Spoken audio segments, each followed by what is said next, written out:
अथ अष्टमोऽध्यायः। ध्यानम्। ॐ अरुणां करुणातरङ्गिताक्षीं धृतपाशाङ्कुशबाणचापहस्ताम् अणिमादिभिरावृतां मयूखैः अहमित्येव विभावये भवानीम्। ॐ ऋषिर्उवाच। चण्डे च निहते दैत्ये मुण्डे च विनिपातिते बहुलेषु च सैन्येषु क्षयितेष्वसुरेश्वरः ततः कोपपराधीन चेताशुम्भः प्रतापवान् उद्योगं सर्वसैन्यानां दैत्यानामादिदेशः। अद्य सर्वबलैर्द्वैत्याः षडशीतिरुदायुधाः कम्बूनां चतुरशीतिः निर्यां तु स्वबलैर्वृताः कोटिवीर्याणि 50 असुराणां कुलानि वै 100 कुलानि धौम्राणां निर्गच्छन्तु ममाज्ञया। कालकादौर्हृदा मौर्याः कालकेयास्तथासुराः युद्धाय सज्जा निर्यां तु आज्ञया त्वरिता मम इत्याज्ञाप्यासुरपतिः शुम्भो भैरवशासनः निर्जगाम महासैन्य सहस्रैर्बहुभिर्वृतः। आयां तं चण्डिका दृष्ट्वा तत्सैन्यमतिभीषणं ज्यास्वनैः पूरयामास धरणीगगनान्तरं ततः सिंहो महानादम् अतीव कृतवान् नृप घण्टास्वनेन तन्नादम् अम्बिका चोपबृंहयत्। धनुर्ज्यासिंहघण्टानां नादापूरितदिन्मुखा निनादैर्भीषणैः काली जिज्ञे विस्तारितानन तं निनादम् उपश्रुत्य दैत्यसैन्यैश्चतुर्दिशं देवी सिंहस्तथा काली सरोषैः परिवारिताः। एतस्मिन्मन्तरे भूप विनाशाय सुरद्विषां भवायामरसिंहानाम् अतिवीर्यबलान्विताः ब्रह्मेशगुहविष्णूनां तथेन्द्रस्य च शक्तयः शरीरेभ्यो विनिष्क्रम्य तद्रूपैश्चण्डिकां ययुः। यस्य देवस्य यद्रूपं यथा भूषणवाहनं तद्वदेव हि तच्छक्तिः असुरान् योद्धुमाययौ हंसयुक्तविमानाग्रे साक्ष्यसूत्रकमण्डलुः आयाता ब्रह्मणः शक्तिः ब्रह्माणी साभिधीयते। माहेश्वरी वृषारूढा त्रिशूलवरधारिणी महाहिवलया प्राप्ता चन्द्ररेखा विभूषणा कौमारी शक्तिहस्ता च मयूरवरवाहना योद्धुमभ्याययौ दैत्यान् अम्बिका गुहरूपिणी। तथैव वैष्णवी शक्तिः गरुडोपरि संस्थिता शङ्खचक्रगदाशार्ङ्ग खड्गहस्ताभ्युपाययौ यज्ञवाराहमतुलं रूपं या बिभ्रतो हरेः शक्तिः साप्याययौ तत्र वाराहीं बिभ्रति तनुम् नारसिंही नृसिंहस्य बिभ्रति सदृशं वपुः प्राप्ता तत्र सटाक्षे पक्षिप्तनक्षत्रसंहतिः वज्रहस्ता तथैवैन्द्री गजराजोपरि स्थिता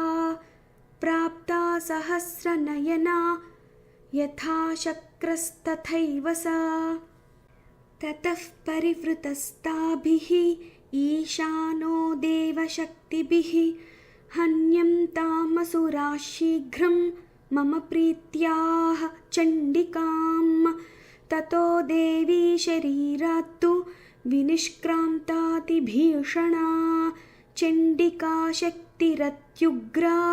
शिवा शतनिनादिनी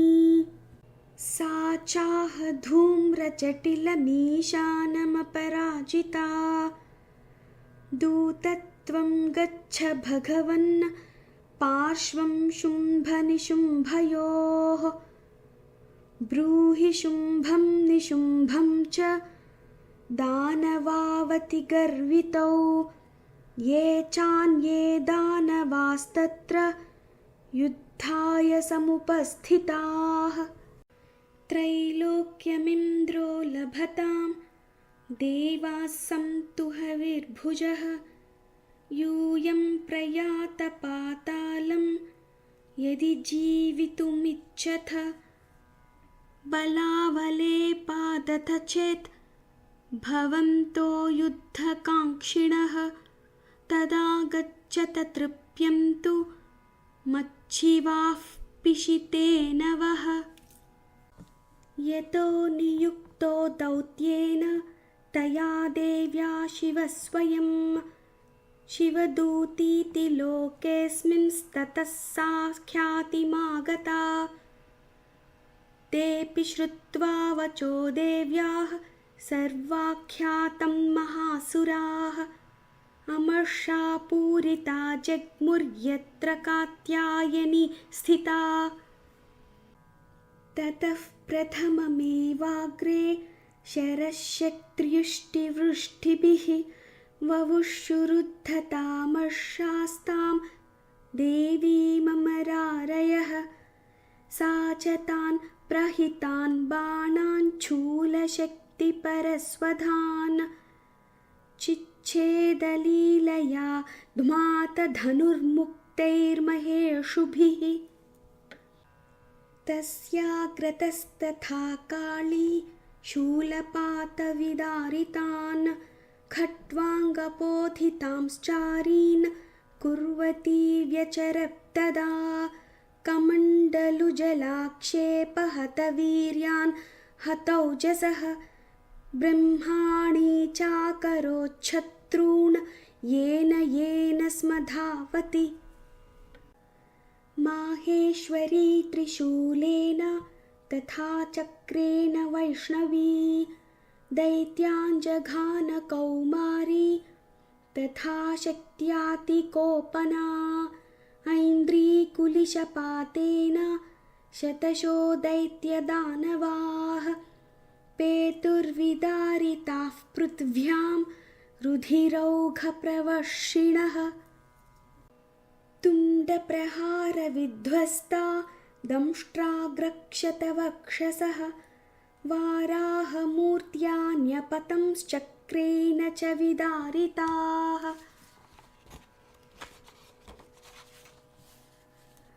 नखैर्विदारितांश्चान्यान्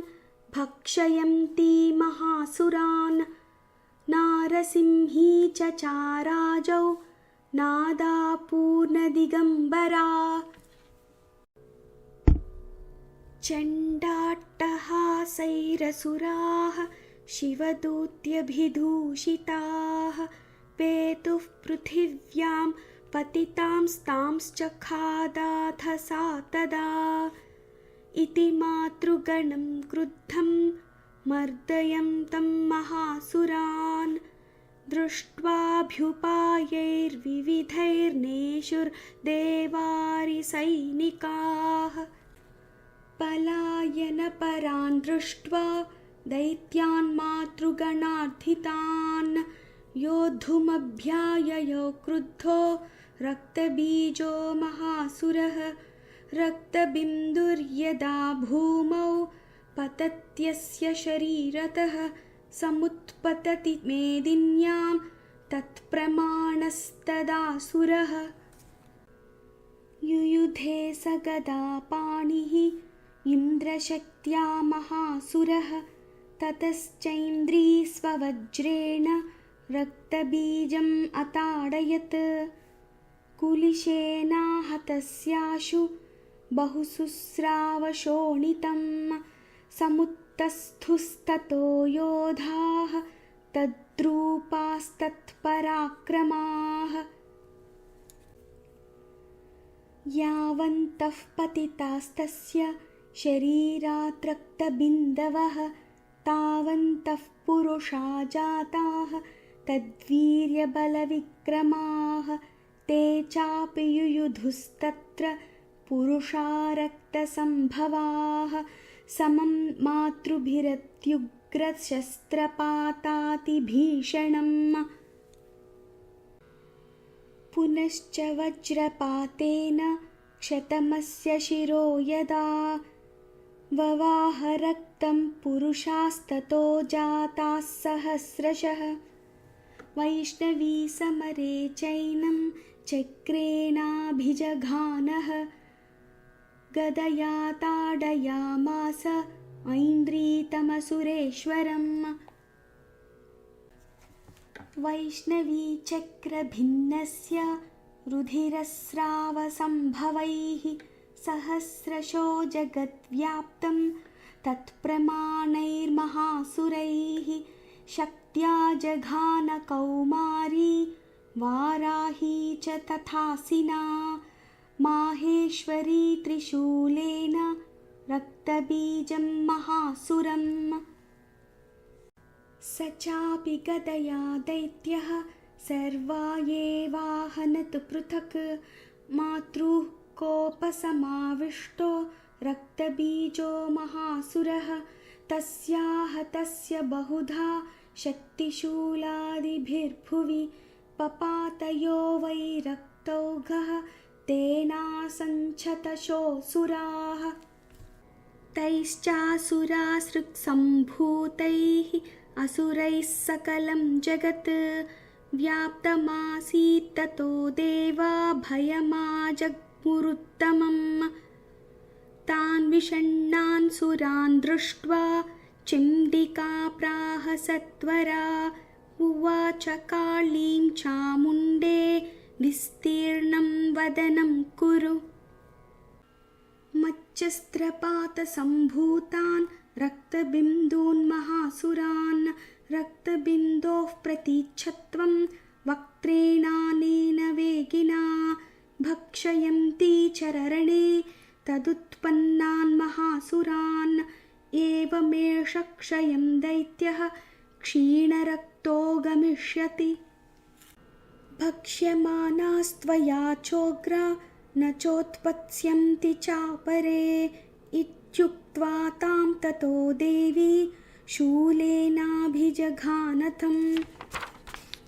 मुखेन काली जगृहे रक्तबीजस्य शोणितं ततो सा वाजघानाथ गदया तत्र चण्डिकाम् न चास्या वेदनां चक्रे गदापातोऽल्पिकामपि तस्याः तस्य देहात्तु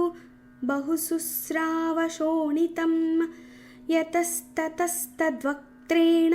चामुण्डा सम्प्रतीच्छति मुखे समुद्गता येस्या रक्तपातान् महासुराः तांश्च खादाथ चामुण्डा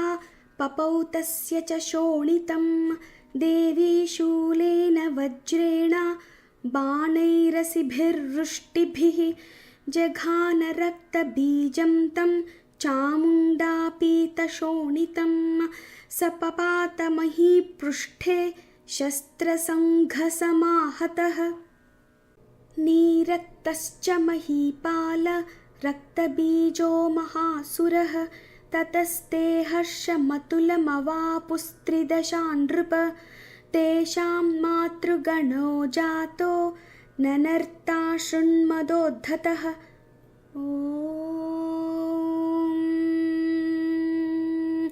इति श्रीमार्कण्डेयपुराणे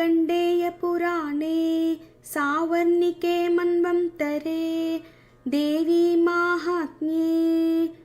रक्तबीजवधो नामाष्टमोऽध्यायः। श्रीजगदम्बार्पणमस्तु।